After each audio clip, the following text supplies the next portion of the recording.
జగిత్యాల జిల్లా కాంగ్రెస్ పార్టీ అధ్యక్షునిగా గత కొద్ది రోజులకెళ్ళి గౌరవ మాజీ శాసనమండలి సభ్యులు పెద్దలు జీవన్ రెడ్డి గారు కానీ గౌరవ శాసనసభ్యులు డాక్టర్ సంజయ్ కుమార్ గారి మధ్య 120 సంవత్సరాలు కాంగ్రెస్ పార్టీ జాతీయ కాంగ్రెస్ పార్టీ కుటుంబ పరంగా కొన్ని చిన్న చిన్న భేదాభిప్రాయాలు ఉంటాయని అన కానీ మీడియా పరంగా మాట్లాడుకోవాల్సినటువంటి అవకాశం ఇవ్వదు. ఏదేమైనా కూడా నేను అధిష్టానం వరకు తీసుకెళ్ళి అవన్నీ కూడా అతి త్వరలో సమస్యపోయే విధంగా జిల్లా కాంగ్రెస్ అధ్యక్షుని నా వంతు బాధ్యతను నిర్వర్తిస్తాను. ఎందుకంటే ఈరోజు 10 సంవత్సరాల తర్వాత ప్రజలు మార్పు కోరుకొని ఇందిరమ్మ రాజ్యాన్ని ఒక దొరల గడిల పాలన అంతమొందించి రాచరిక పాలన అంతమొందించి కాంగ్రెస్ జాతీయ కాంగ్రెస్ పార్టీ రాహుల్ గాంధీ సోనియా గాంధీ గారి నేతృత్వంలో మల్లికార్జున గారి నేతృత్వంలో కూడా మన గౌరవ ముఖ్యమంత్రి వర్యులు పెద్ద రేవంత్ రెడ్డి గారి నేతృత్వంలో కూడా అనేక మంది కాంగ్రెస్ పార్టీ కార్యకర్తలు కష్టపడి చెంటోడ్చి ఎన్నో అవమానాలు 10 సంవత్సరాలు కూడా అనుభవించి కేసుల పాలై ఇబ్బందులు ఎదుర్కొని ప్రభుత్వాన్ని తెచ్చుకున్నాం.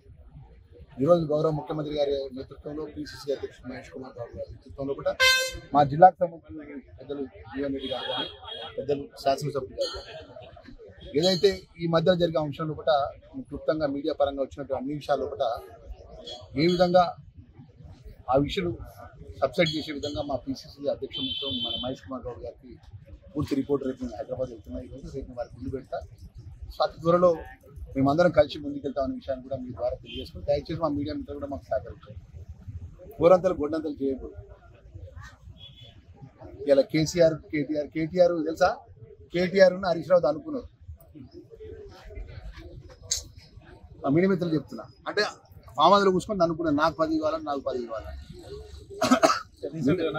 నిన్న మొన్న పుట్టిన పార్టీల పరంగానే ఎన్నో అంతర్గతంగా చిన్న చిన్న కుమ్ములాటలు ఉంటాయి. కొంచెం కాంగ్రెస్ పార్టీ బాగా స్వాతంత్రం ఎక్కువ, స్వేచ్ఛ ఎక్కువ. కార్యకర్త కూడా ఇప్పుడు మా కార్యకర్తలు మా నిలబెట్టి విపైన నిలబెట్టిన రోడ్డుగా అడిగి ప్రశ్నించాడు. ఇది మాకు ఇబ్బంది ఉన్నదన్నా దీన్ని కొంచెం మీరు ఆలోచన. ఆ విధమైన స్వేచ్ఛ కాంగ్రెస్ పార్టీ ఉంటుంది కాబట్టి మీరు దాన్ని వేరే విధంగా మీరు తీసుకుపోవద్దని మా మీడియా మిత్రులు మనవి చేసుకుంటే అతి త్వరలో ఈ సమస్య పరిష్కారం జరుగుతుందనే విషయాన్ని కూడా మనస్ఫూర్తిగా నేను ఆశాభావాన్ని వ్యక్తం చేస్తాను. సంవత్సరం నుండి దాదాపు సంవత్సరం అవుతుంది రేవంత్ రెడ్డి ఆహ్వానం మేరకు సంవత్సరం నుంచి ఇదే నడుస్తుంది.